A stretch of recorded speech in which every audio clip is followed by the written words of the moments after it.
चिचिला गाउँपालिका, सङ्खुवासभा जिल्ला, कोशी प्रान्त, नेपाल नजिक आज 9 गते सन् 2026 स्थानीय समय 22:52 वा सन् 9 गते 2026 कोलम्बस 16:51 UTC-मा 2.8 म्याग्निट्युडको भूकम्प गएको थियो।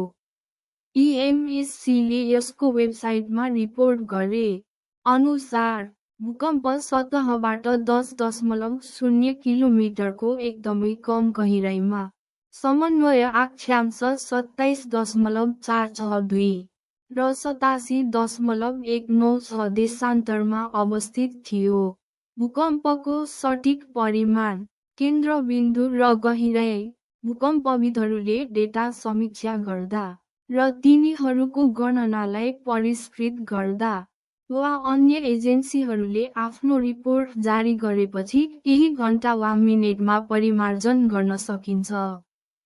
भूकम्पको केन्द्र नजिकका सहरहरू वा सहरहरूमा खाबारी, सङ्खुवासभा जिल्ला, कोशी प्रदेश, केन्द्रबिन्दुबाट 10 किलोमिटर वा करिब 6.21 माइल, चैनपुर, सङ्खुवासभा जिल्ला, कोशी प्रदेश, 22 किलोमिटर वा 13.6 माइल टाढा पर्दछन्। सम्भावित परकम्पहरू आउन सक्ने सम्भावित परकम्पहरूका लागि सतर्क रहन सिफारिस गरिएको कार्यक्रम हो।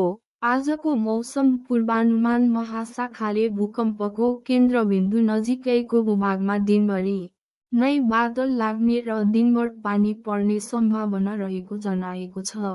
यस भूकम्पले त्यहाँका हाम्रा दाजुभाइ तथा दिदी बहिनीहरूमा ठूलो प्रभाव नपरोस् र फेरि भूकम्प नआओस् भनी प्रार्थना गरौँ।